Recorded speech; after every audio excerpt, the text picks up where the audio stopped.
Assalamualaikum warahmatullahi wabarakatuh. Namo Buddhaya, salam kebajikan, Om Swastiastu. Yang terhormat pimpinan Komisi 3 DPR RI, yang terhormat anggota Komisi 3 DPR RI, serta seluruh hadirin yang berbahagia. Izin pimpinan, kami sesuai dengan pertanyaan tadi, kami melakukan tuntutan mati terhadap keenam terdakwa tersebut, sebagaimana yang dijelaskan oleh Deputi Penindakan Pemberantasan BNN RI, bahwa berdasarkan fakta persidangan, pimpinan. Dari fakta persidangan, mungkin izinkan kami menyampaikan beberapa hal dalam fakta persidangan terungkap, dan kemudian juga dari keterangan ahli pidana. Mohon izin pimpinan. Bahwa dalam fakta persidangan terungkap terdakwa adalah lulusan pelayaran Aceh, Politeknik Pelayaran Malayati, yang mana terdakwa mengetahui seluruh persyaratan administrasi untuk bekerja sebagai pelaut, serta terdakwa juga memahami terkait peraturan yang mengatur tentang muatan, jenis kapal yang berlaku, dan tidak hanya secara nasional tetapi juga internasional. Bahwa dalam fakta persidangan terdakwa telah mulai bekerja semenjak berangkat ke Thailand tanggal 1 Mei tahun 2025 bersama dengan terdakwa lainnya, dan sejak tanggal 2 Mei 2025 terdakwa menginap di Hotel Sakura Thailand selama lebih kurang 10 hari. Selama periode 1 sampai 10 Mei 2025 terdakwa berada di Thailand dan sempat jalan-jalan juga ke Malaysia menggunakan bus Thailand, pimpinan. Bahwa terdakwa Fandi Ramadan sebagai seorang pelaut dan juga merupakan lulusan Politeknik Pelayaran Malayahayati, serta telah memiliki buku pelaut serta tanda identitas seorang pelaut yang sedang berlayar. Di dalam fakta persidangan, buku pelaut milik terdakwa Fandi Ramadan tidak ada COP dari otoritas kesyahbandaran setempat, di mana dapat dinyatakan bahwa bekerja di kapal Sea Dragon tidak sah karena tidak melalui prosedur yang sah. Bahwa dalam fakta persidangan pada tanggal 14 Mei tahun 2025, terdakwa telah menerima transfer uang sebesar 8.244,250 dari Daniel Hotman Simanu.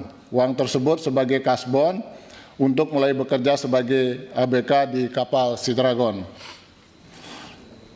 Sedangkan di dalam legal agreement yang ditandatangani oleh terdakwa Fandi Ramadan mendapatkan gaji sebesar 2.000 USD per bulan. Namun pada saat perjalanan, kapten kapal menyampaikan kepada Fandi Ramadan dan terdakwa lainnya, apabila barang ini sampai di tempat tujuan akan mendapatkan bonus sebesar 1 bulan gaji. Bahwa terdakwa Fandi Ramadan bertugas sebagai ABK di bagian mesin kapal, berangkat menuju ke Phuket dengan perjalanan selama 3 hari. Sesampai di tengah laut Phuket, kapal sempat berhenti sebagaimana yang dijelaskan oleh penyidik dari BNN, pimpinan. Mungkin kami langsung kepada fakta persidangan dari ahli pidana yang menjadi dasar kami juga melakukan tuntutan mati tersebut, pimpinan. Bahwa unsur kesalahan yang bersifat subjektif dapat dinilai dari perbuatan nyata pelaku, sehingga batin dan sikap batin pelaku dapat disimpulkan dari rangkaian perbuatannya. Yang kedua, bahwa perbedaan antara dolus, kesengajaan, dan kulpa kealpaan terletak pada sikap batin pelaku terhadap akibat perbuatannya, namun keduanya sama-sama merupakan bentuk kesalahan dalam hukum pidana. Yang ketiga, bahwa dalam konteks permufakatan jahat dan turut serta, keduanya sama-sama didasarkan pada adanya kesepakatan atau kerjasama sadar dalam melakukan tindak pidana, sehingga tidak selalu perlu dibuktikan secara terpisah sepanjang terdapat fakta kerjasama tersebut. Yang keempat, bahwa konsep permufakatan jahat maupun turut serta lebih banyak dirujuk pada putusan pengadilan termasuk putusan Mahkamah Agung dalam praktek pidana.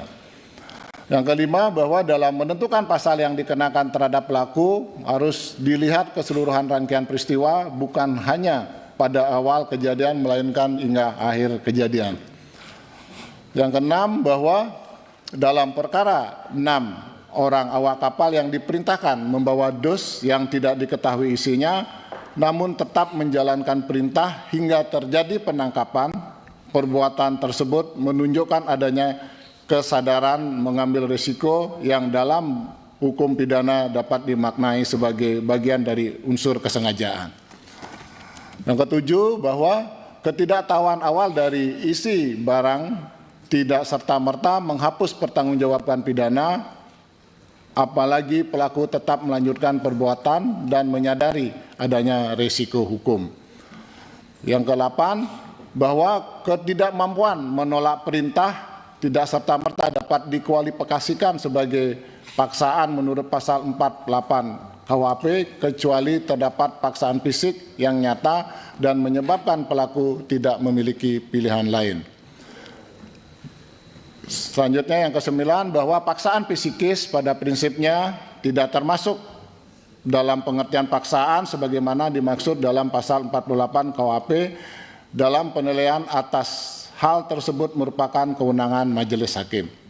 Pimpinan Komisi 3 dan anggota Komisi 3 DPR RI yang terhormat, sebagaimana fakta persidangan yang menjadi pertimbangan kami dalam menuntut hukum maksimal kepada para terdakwa, karena di seluruh dunia kejahatan narkotika termasuk kejahatan yang sangat serius dan luar biasa dan dikenal sebagai dengan istilah extraordinary crime.